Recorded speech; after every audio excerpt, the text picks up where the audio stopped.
Ok, buenas tardes. Soy el doctor Miguel Ángel Velasco, médico psiquiatra. Vamos a ver en esta ocasión los diversos tratamientos que utilizamos en psiquiatría. Y vemos que desde el comienzo de la historia los seres humanos han buscado medicamentos o sustancias que calmen el dolor, la tristeza, la angustia y el insomnio. Estos fármacos son sacados de los del medio natural de la naturaleza, tanto del reino mineral como del vegetal como del animal. Y las pociones para la sedación y la hipnosis fueron las bebidas alcohólicas, el laudano, la mandrágora y más adelante los agentes alucinógenos que parten de la medicina folclórica, medicina que todavía es vigente. Y medicamentos tales como el bromuro, los hidratos de coleral se usaron antes de 1900 como hipnóticos y sedantes. La nueva ciencia de la psiquiatría biológica, basada más en la comprensión bioquímica, esta es una parte de la psiquiatría, la comprensión bioquímica, nació en los años 50. Es decir, ustedes verán entonces que la psicofarmacología es muy joven todavía en relación a otras disciplinas. La mayoría de los medicamentos en psiquiatría no se usan para buscar efectos iguales a los perseguidos por los adictos y pocos de ellos llegan a formar adicción. Es decir, aquí esto es muy importante que ustedes lo sepan como médicos generales, porque me ha tocado pacientes que llegan en donde el médico no psiquiatra les dice que suspendan ese medicamento porque eso causa adicción. Situación que es falsa y aparte un falso conocimiento. Sí, y estos medicamentos que deben usarse después de haber llegado a un diagnóstico correcto, este es otro punto importante. Punto número uno, los psicofármacos no causan adicción, bien indicados, y parte de la buena indicación es un diagnóstico correcto, ¿sí? Y una dosis adecuada. Y así múltiples y particulares circunstancias en cada caso. Podemos, por ejemplo, tener algún cuadro de tristeza y la gente, o un duelo, y la gente piensa que con un antidepresivo va a estar bien. Situación errónea no solamente no le va a ayudar al, al paciente, sino por los efectos colaterales va a causarle mayor molestia. Y así tenemos, por ejemplo, los antipsicóticos, los neurolépticos a bajas dosis, podemos utilizarlos como sedantes y para tener un efecto antipsicótico podemos darle tiene que ser un efecto mayor.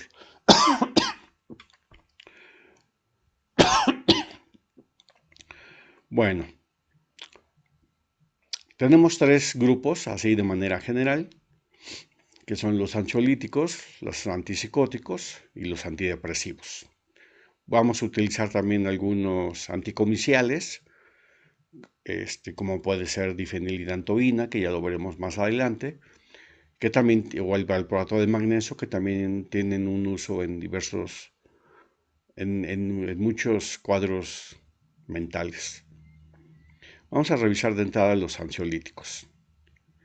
Estos fármacos, capaces de reducir la ansiedad, se utilizan básicamente para la ansiedad, como decía inicialmente, es una ansiedad debidamente diagnosticada, facilitando mecanismos inhibidores en el ámbito cerebral. Dentro de los grupos de ansiolíticos que tenemos las benzodiazepinas y otros ansiolíticos que vamos a ver. Benzodiazepinas aparecen por primera vez en la década de los 50, como les decía, relativamente nuevos. Además del efecto ansiolítico, tienen también un efecto hipnótico y de relajación muscular. Es decir, cuando nos referimos a efecto hipnótico es para ayudar a dormir, ¿sí? Como un sedante para dormir. No solamente efecto ansiolítico, todo va a depender de la dosis también. A dosis bajas tienen efecto ansiolítico y a dosis altas tienen efecto hipnótico. Son fármacos depresores del sistema nervioso central, por eso hay que tener mucho cuidado con estos. Obviamente en pacientes con potencial suicida no se les deja al, al, de hecho generalmente a los pacientes psiquiátricos no se les deja que ellos mismos tengan el uso del tratamiento por mal uso que pueden hacer, ¿no? Ya sea que un paciente con un intento suicida se tome todos o haga otro mal uso, ¿no? Su mecanismo de acción se une a receptores específicos e incrementa la actividad del neurotransmisor inhibidor llamado GABA, ¿sí? El GABA es el neurotransmisor el neurotransmisor inhibitorio que más existe en el cerebro. Y trabajamos las benzodiazepinas con este inhibidor, bloqueando la recaptación de GABA. Entonces tenemos benzodiazepinas de corta y de larga duración. Los de larga duración hay que tener mucho cuidado porque se acumulan produciendo sedación excesiva, tienen pocos efectos derivados al retirarlo. Su metabolismo hepático produce metabolismos activos, siendo los ancianos la población más sensible, por lo que debe ajustarse al máximo de dosis. Entonces, una de las cosas importantes es que se acumulan, otras que su metabolismo es hepático y otra que hay que tener mucho cuidado con los pacientes ancianos porque llegan a dar efectos paradójicos que vamos a ver más adelante. Es decir, el efecto paradójico en ancianos significa que en lugar de sedarlo, lo agita más, ¿sí? Y en lugar de quitarle el sueño, en lugar de producirle sueño, le quita el sueño, ¿ok?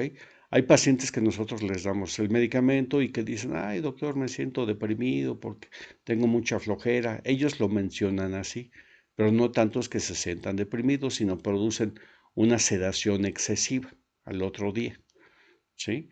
Entonces hay que considerar eso y no decir, ah, bueno, sí, ahora le vamos a dar antidepresivos, ¿no? Entonces hay que conocer bien el efecto clínico de esto. Hay que conocer la farmacología, hay que conocer la clínica al dar estos medicamentos. Y tenemos los de corta duración. No originan metabolismos activos, ya que la duración de sus efectos no depende de la biotransformación hepática. ¿Ok? Entonces, estas dos cosas son muy importantes saberlas para saber qué vamos a dar. No vamos a dar una benzodiazepina de larga duración cuando esté en el día, porque vamos a alterar más su vida laboral o su vida familiar, y eso va a causar mayor problema que beneficio. Entonces, a lo mejor ahí en el día podemos utilizar uno de corta duración. Pueden producir adicción, estos fármacos, los ansiolíticos, pueden producir adicción si no son bien indicados, si no son bien manejados, ¿sí? Y pueden producir, obviamente, un síndrome de abstinencia, por lo que deberían aplicarse a las menor dosis eficaz posible durante el menor tiempo. No superar los 4 o 6 meses, ¿sí? Porque si no, entonces vamos a tener los problemas de adicción. Entonces, estos medicamentos básicamente van a ser como para controlar la emergencia y ya después pasaremos a otro tipo de técnicas. No debe nunca suspenderse bruscamente el tratamiento, sino de ir reduciendo la dosis de forma progresiva para no producir este síndrome de abstinencia. La sobredosis es uno de los fármacos más utilizados en intentos suicidas, eso hay que tener mucho cuidado, por eso les decía.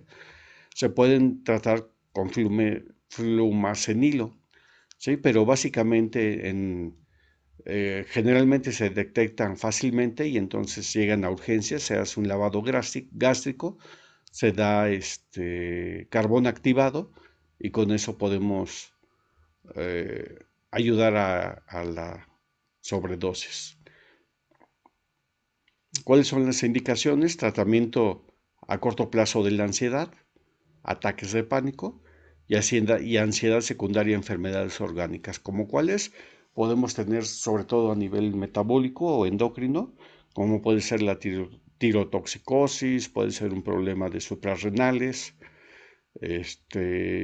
pero básicamente a nivel de tiroides llegamos a tener este problema. ¿Cuáles son sus efectos secundarios? Somnolencia, confusión, ataxia, mareo, sedación, la cefalea y una desorientación. Como les decía anteriormente, puede producir un efecto paradójico en ancianos o en aquellos pacientes que tengan alguna disfunción cerebral y entonces en lugar de sedarlos los van a excitar más, ¿ok? Estos efectos secundarios hay que observarlos más especialmente en ancianos, como lo he venido recalcando. Avisar al paciente de que puede sufrir amnesia, esto sí muy importante, de que pueda sufrir amnesia y abstenerse de conducir o manejar maquinaria peligrosa. Esto siempre hay que decírselo al paciente y siempre hay que preguntar si maneja, para que por lo menos los primeros días de tratamiento en lo que viene la adaptación bioquímica al fármaco, el paciente no haga estas maniobras que son peligrosas, como es manejar o manejar una maquinaria. Porque yo he llegado a ver pacientes que me llegan y han llegado a chocar o a tener accidentes automovilísticos. Entonces, cuidado con esto. Contraindicaciones y precauciones generales. Están contraindicados en pacientes alérgicos, obviamente, pacientes con miastenia gravis, porque si no vamos a producir más la miastenia, pacientes en coma o en estado de shock, obviamente nunca los vamos a dar. Hay pacientes que pueden estar en coma y tener una agitación psicomotriz, no les vamos a dar benzodiazepinas porque vamos a sedarlos y tenemos mayor problema con el centro de respiración. Pacientes con intoxicación etílica, obviamente, ¿no? Sí, porque el alcohol y las benzodiazepinas se potencializan y vamos a tener alteraciones muy importantes. En embarazadas, lactantes y niños, obviamente no darlos, sí, es una contraindicación muy importante. Pacientes con historial de dependencia, ahí vamos a manejar otro tipo de fármacos. Pacientes con insuficiencia respiratoria grave, obviamente, por ejemplo, actualmente que en esta cosa de la pandemia, una de las características del COVID es que llega a producir insomnio o ansiedad, llega a producir ansiedad. No les vamos a dar benzodiazepinas porque vamos a acentuar la insuficiencia respiratoria que el paciente está teniendo. Entonces necesitamos evaluarlo muy bien. En pacientes ancianos hay que tener precauciones y su consumo junto con otros depresores como es el alcohol, ¿sí? Pues potencian los efectos depresores de los medicamentos. Hay pacientes que nos dicen, oiga doctor, ¿y puedo tomarme unas cervezas o voy a ir a una fiesta y me puedo tomar unos tragos? Por supuesto que no. Sí, no podemos decir, bueno, ese día déjalo de tomar. No, porque el medicamento tarda no menos de 72 horas en expulsarse del organismo, hasta 15 días, ¿no? Entonces, si tenemos el medicamento con el alcohol, pues no lo vamos a poder, no vamos va a ser una situación peligrosa. ¿Cuáles son las principales benzodiazepinas? Bueno, aquí en este cuadro es muy importante. Vamos a ver clorazpato dipotásico, que no se utiliza mucho. Ahorita yo les voy a decir cuáles son los que se utilizan más. El coazepam no lo utilizamos. El diazepam se utiliza mucho. El diazepam es un medicamento no solamente que se utiliza para la ansiedad o el ataque de pánico, sino el diazepam es uno de los medicamentos que mayor potencia de relajación muscular tiene. Entonces se utiliza cuando hay alguna contractura muscular.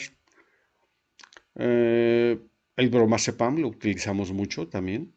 ¿Sí? Aquí se ven las dosis de 5 a 30 miligramos por día. Y los benzodiazepinas de acción corta. Es muy importante que lo sepan. Tenemos el alprazolam, que es el famoso Tafil, con indicaciones de 1 a 3 miligramos por día. El lorazepam, de 2 a 4 miligramos por día. Este no lo tenemos, pero no sé si venga aquí. No, ok. Hay otro medicamento que es el Alción, su nombre comercial es Alción, y es un medicamento de acción ultra corta y se utiliza, respeta mucho el sueño, el patrón fisiológico del sueño, y también se llega a utilizar porque su vida media es de alrededor de 4 horas, entonces ustedes lo dan, es el triazolam, su nombre comercial es el Alción. Entonces es un medicamento muy útil porque nada más lo llegamos a dar en la noche y ya en el día el paciente está muy fresco.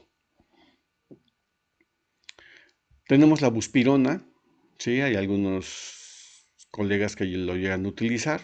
Su efecto ansiolítico puede tardar en aparecer de 2 a 3 semanas, o sea, se acumula. Por eso no se utiliza con cierta frecuencia. Se utilizan más para ataques agudos, los que les comentaba de una dosis ultracorta y que aparece su efecto en un periodo más corto. ¿Cuáles son sus efectos secundarios? Como cualquiera de los medicamentos diazepínicos, que es el mareo, el insomnio, desorientación, náusea, cefalea y astenia. Ok, vamos a entrar a lo que es los antidepresivos. Los antidepresivos son un grupo heterogéneo de compuestos con un efecto terapéutico sobre depresión, sobre el cuadro diagnóstico de depresión, no sobre el síntoma de depresión, ¿sí? O sobre el signo de depresión, sino es sobre el cuadro nosológico ya bien realizado de depresión, porque los antidepresivos no son pastillas de la felicidad. Todos actúan aumentando la concentración de neurotransmisores en la sinapsis y sus efectos pueden tardar en aparecer entre 2 y 3 semanas. Esto es muy importante que lo sepan. No podemos estar cambiando, por ejemplo, que un paciente le damos antidepresivos, bien diagnosticado obviamente, y con una dosis óptima, y entonces el paciente durante la primera semana dice, no, doctor, yo me siento igual, y entonces no caigamos o no tengamos el error de cambiarlo, porque no le estamos dando oportunidad al fármaco en hacer su efecto farmacológico. Como lo estamos viendo aquí en la diapositiva, tardan entre 2 y 3 semanas. Y se habla que a nivel clínico tardan hasta 4 semanas. De tal manera que no podemos estar cambiando medicamento cada semana. ¿Ok? ¿Cuál es la clasificación que tenemos? Antidepresivos tricíclicos, ¿sí? Heterocíclicos, inhibidores de la recaptación de serotonina, antidepresivos inhibidores de monoamino oxidasa, los famosos IMAO, y los antidepresivos precursores de neurotransmisores. ¿Cuáles son los antidepresivos tricíclicos y afines? Estos actúan inhibiendo la recaptación de neurotransmisores por la neurona presináptica. Como consecuencia, aumentan la concentración de estas sustancias en la ventana sináptica. Esto ocurre no solo en las sinapsis cerebrales, sino también en las sinapsis periféricas, lo que explica algunos de sus efectos secundarios que son muy comunes, ¿sí? Vamos a ver desde disfunciones sexuales hasta alteraciones en la acomodación de la visión, vamos a ver incluso mareos, vamos a ver alteraciones en la orientación. Tenemos los antidepresivos tricíclicos, entonces, ¿cuál es su característica? 3 anillos carbonados. Los antidepresivos heterocíclicos, que salen después, estos fueron los primeros antidepresivos. Estos antidepresivos heterocíclicos salieron posteriormente y luego ya salieron los antidepresivos de nueva generación, que son inhibidores de la recaptación de serotonina y de norepinefrina, y que son mixtos también. ¿Cuáles son las indicaciones? Insisto, hay que tener adecuadamente un diagnóstico. Ese es el punto clave, un diagnóstico adecuado. ¿Cuál es la depresión, trastornos por angustia con o sin agorafobia y bulimia? ¿Ok? Regresando a los efectos, podemos manejar algunos antidepresivos que también se pueden utilizar para trastorno obsesivo compulsivo, ¿sí? Como es la sertralina, que ya lo verán con más detalle en la clase. Y se llegan a utilizar algunos antidepresivos para sedación, con efecto sedativo, que se utilizan con dosis pequeñas, pues, ¿sí? La sertralina, que es un antidepresivo inhibidor de la recaptación de serotonina, ese antidepresivo, si nosotros damos dosis bajas, vamos a causar efecto colateral, de tal manera que cuando aparecen los efectos colaterales, tenemos que subir la dosis. Este,